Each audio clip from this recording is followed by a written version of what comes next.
Palavra da Verdade, devocional de 30 de agosto. Vencendo a avareza. Fazei, pois, morrer a vossa natureza terrena: prostituição, impureza, paixão lasciva, desejo maligno e a avareza, que é a idolatria. Colossenses 3:5. Em Lucas 12, de 15 a 34, aprendemos com nosso Senhor que o sonho da vida abundante nunca será realizado mediante o acúmulo de bens, razão pela qual o desejo por possuir coisas logo se demonstrará insaciável com o passar do tempo. Ele nos ensinou igualmente que a riqueza, em última instância, é uma dádiva de Deus e não fruto de nosso trabalho ou potencial, que a própria vida é um empréstimo que a qualquer hora pode ser cobrado, que a avareza produz solidão e que a verdadeira riqueza só pode ser desfrutada em Deus e para Deus.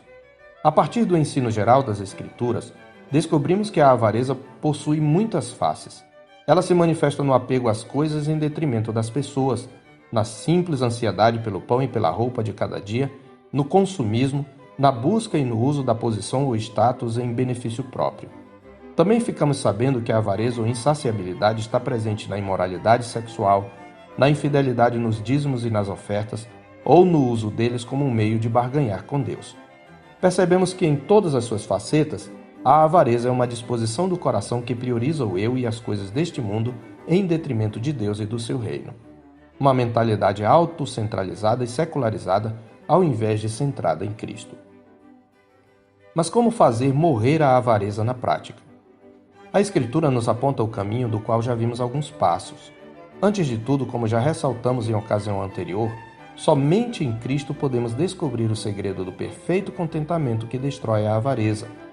Mas, uma vez estando em Cristo, a Escritura nos ordena a fazer morrer dia a dia nossa natureza terrena, da qual a avareza é uma das inclinações. Como executar tão árdua tarefa? Em primeiro lugar, não ande ansioso quanto ao dia de amanhã. O Deus providente, que alimenta os corvos e veste de beleza as flores do mato, muito mais cuidará dos seus filhos, a quem se agradou em dar o seu reino. Conforme já vimos, foi isto que Jesus disse em sua conclusão sobre o perigo da avareza. Leia em Lucas 12, de 22 a 34. A avareza não nasce quando você pensa em enriquecer, mas quando desconfia da providência divina, entregando-se à preocupação quanto ao amanhã e esquecendo que basta ao dia o seu próprio mal. Em segundo lugar, contente-se com as coisas básicas da vida. Seja sempre grato a Deus. O contentamento é irmão gêmeo da piedade, como está escrito em 1 Timóteo 6, de 7 a 10. De fato, grande fonte de lucro é a piedade com o contentamento, porque nada temos trazido para o mundo, nem coisa alguma podemos levar dele. Tendo sustento e com que nos vestir, estejamos contentes. Isto não quer dizer que, se tivermos oportunidade de melhorar de vida, não devamos aproveitar. Antes, significa que não devemos fazer disso a nossa prioridade, nem depender dessas coisas para estar contentes e gratos a Deus, pois não é aquilo que nos falta que nos tira o contentamento, é a avareza. Ela não apenas tira o contentamento e a gratidão, mas a própria confiança no cuidado de Deus. Por isso a Escritura diz em outro lugar: seja a vossa vida sem avareza, contentai-vos com as coisas que tendes. Porque ele tem dito: de maneira alguma te deixarei, nunca jamais te abandonarei. Assim afirmemos confiantemente: o Senhor é o meu auxílio, não temerei. Que me poderá fazer o homem? Hebreus 13, versos 5 e 6. Em terceiro lugar, não faça da riqueza ou do sucesso o alvo de seus esforços, nem a base de sua segurança. Riqueza e sucesso são ambições que movem o mundo, mas estas não devem ser as motivações do crente.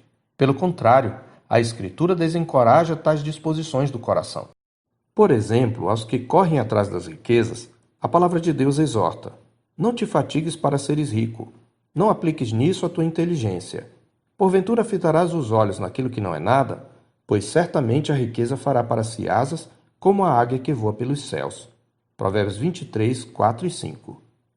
O pregador igualmente observa: quem ama o dinheiro jamais dele se farta, e quem ama a abundância nunca se farta da renda. Também isto é vaidade.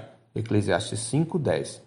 E ainda Paulo nos alerta: ora, os que querem ficar ricos caem em tentação e cilada e em muitas concupiscências insensatas e perniciosas, as quais afogam os homens na ruína e perdição, porque o amor do dinheiro é raiz de todos os males, e alguns nessa cobiça se desviaram da fé e a si mesmos se atormentaram com muitas dores, 1 Timóteo 6, 9 e 10.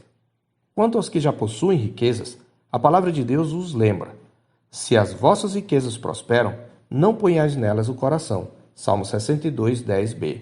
E ainda, exorta os ricos do presente século que não sejam orgulhosos, nem depositem a sua esperança na instabilidade da riqueza, mas em Deus, que tudo nos proporciona ricamente para nosso aprazimento.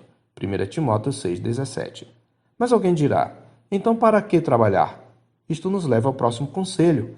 Em quarto lugar, desenvolva uma visão bíblica do trabalho. Para o mundo, a função do trabalho é enriquecer e ter uma carreira de sucesso. Mas, segundo a palavra de Deus, o trabalho, na verdade, visa 3 objetivos básicos. Primeiro, não ser pesado a ninguém. Foi por isso que, ainda que tivesse o direito de viver do Evangelho, em alguns campos missionários, Paulo escolheu trabalhar pelo seu próprio sustento, a fim de dar exemplo, como ele testemunha em 2 Tessalonicenses 3, versos 7 e 8. Pois vós mesmos estáis cientes do modo por que vos convém imitar-nos, visto que nunca nos portamos desordenadamente entre vós, nem jamais comemos pão à custa de outrem. Pelo contrário, em labor e fadiga, de noite e de dia, trabalhamos a fim de não sermos pesados a nenhum de vós. Em segundo lugar, o crente trabalha para ajudar os necessitados. Em Efésios 4, 28, Paulo admoesta: aquele que furtava, não furte mais, antes trabalhe, fazendo com as próprias mãos o que é bom, para que tenha com que acudir ao necessitado.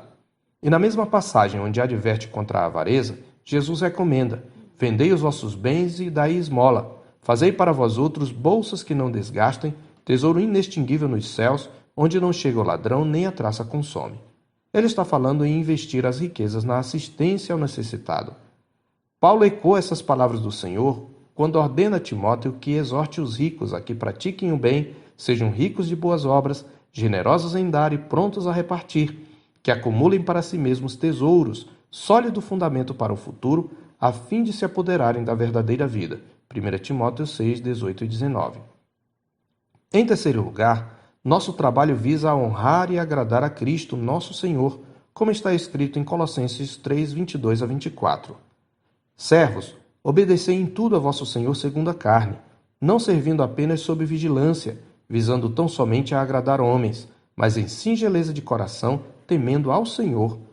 Tudo quanto fizerdes, fazei-o de todo o coração como para o Senhor e não para homens, cientes de que recebereis do Senhor a recompensa da herança.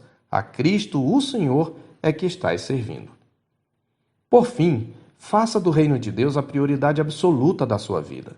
Buscai, pois, em primeiro lugar o seu reino e a sua justiça, e todas estas coisas vos serão acrescentadas. Mateus 6,33.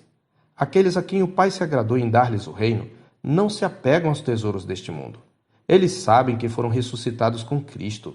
Por isso o coração deles está nas coisas lá do alto, onde Cristo vive, assentado à direita de Deus, como está escrito em Colossenses 3:1. Cristo é seu tesouro, que traça e ferrugem não corroem, e ladrões não escavam nem roubam.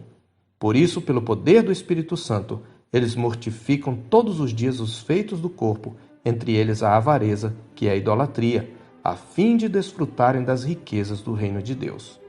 Eu sou o pastor Marcos Augusto, pastor da Terceira Igreja Presbiteriana de Boa Vista, em Roraima. Tenha um bom dia na paz do Senhor Jesus.